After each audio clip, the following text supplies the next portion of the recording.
This week, we're reviewing the Foord Equity Fund established in 2002. The fund size is 1.6 billion rand, and Cobie has more details. Yeah, I mean, Samantha, we actually looked at this fund a couple of weeks ago, and it was the international counterpart of this fund. And we actually looked at some of those returns, and they actually looked fantastic. And maybe it's worthwhile actually looking at a South African component that Foord actually manages. Have a look now. You'll see it's the Foord Equity Fund.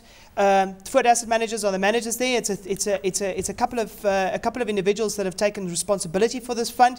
You see the total objective there, or the objective is the JSE All Share Total Return Index. So that obviously includes the dividends, and there's a total expense ratio there of 1.9%. That obviously includes a performance-based fee, which the manager does charge. Just have a look at those returns. Let's go to the long term, 10 years. 19.7% per annum relative to a benchmark return of 15.5%. And as a matter of fact, if you just look right across the spectrum there, you'll see fairly decent returns. And that shows you deep value. It shows you kind of being in the deep value space and making sure that you manage money in that space, buying cheap stocks. Very, very important for long-term gains.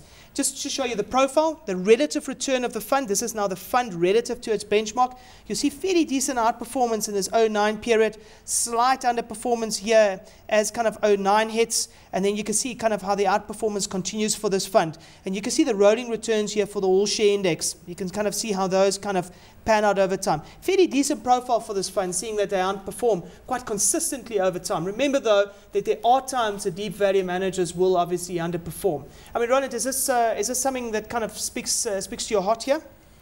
Yeah, I think it's certainly, in terms of the track record, done very well.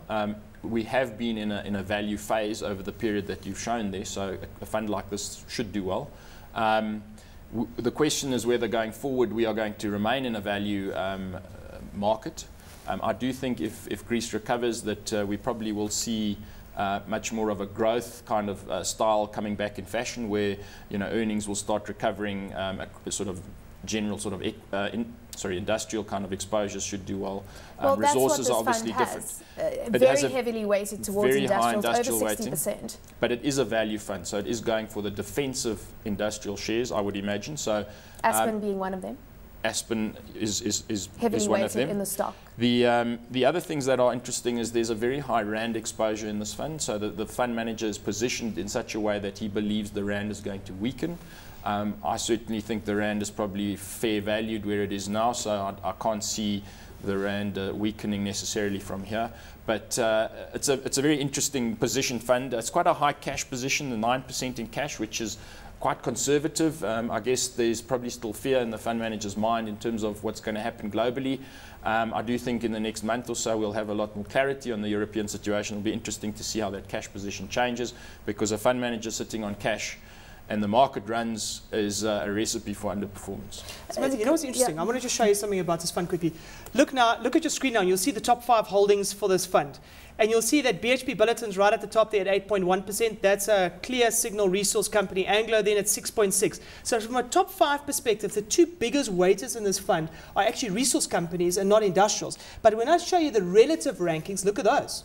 That's interesting, because industrials make up way more than what the actual FTSE JSE All Share actually makes up, and resources are actually underweighted in the fund. And I mean, Roland, I don't think they actually use the All Share to construct this portfolio. Probably this not. is a free float portfolio where they're kind of just looking at best ideas. They're basically looking at the stocks that they really like, so they're doing their bottom-up kind of fund analysis, and all the value that they're seeing is clearly in the industrial sector.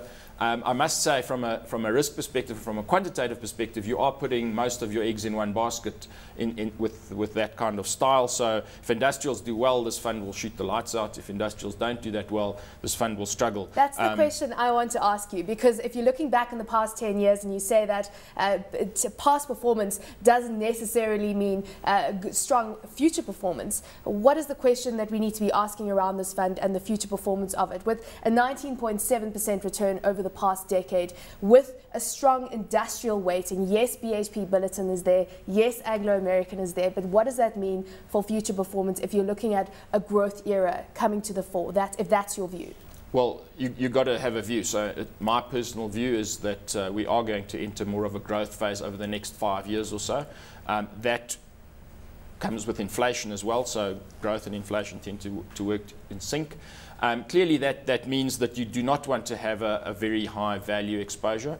I don't think that, well, I do think that there are stocks within the industrial sector that certainly do have a growth profile, but just to highlight the point you said, over the last 10 years, this fund clearly is a value fund, generally speaking, in the long run, but they haven't had a long industrial overweight. Obviously, the fund manager changes this, and currently they have a very high industrial weighting.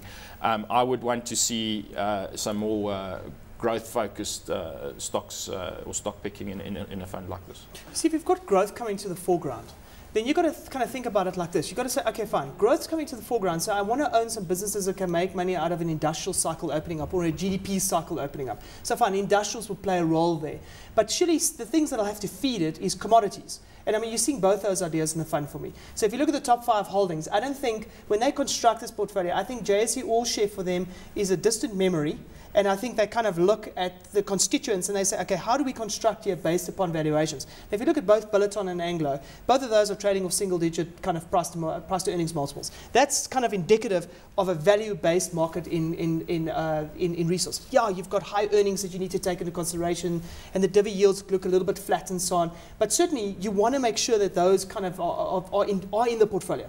Just break it down for us, though, because we keep on talking about the industrial sector and the heavy weighting there, but break it down for us in terms of the type of industrial stocks that they're going for, and break it down basically from the sector view as to understand the thought process around the type of sectors we're looking at in terms of strength here.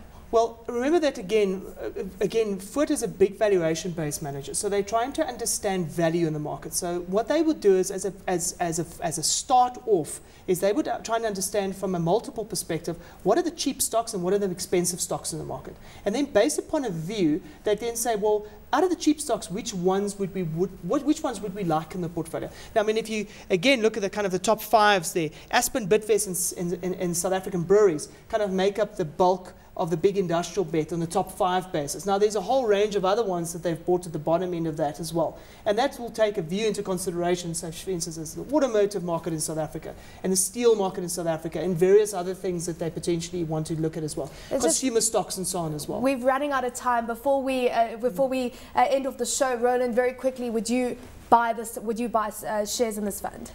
If you want value, which you should have in your portfolio, you should have both value, growth kind of exposures. This is certainly one of the better value funds. I would upweight my growth exposure to some other funds. Maybe Foord has got a growth fund that we can have a look at, but I'd like more of that exposure. The Rand exposure is quite high in this fund, so the movements in the Rand will determine to a large extent how well this fund does.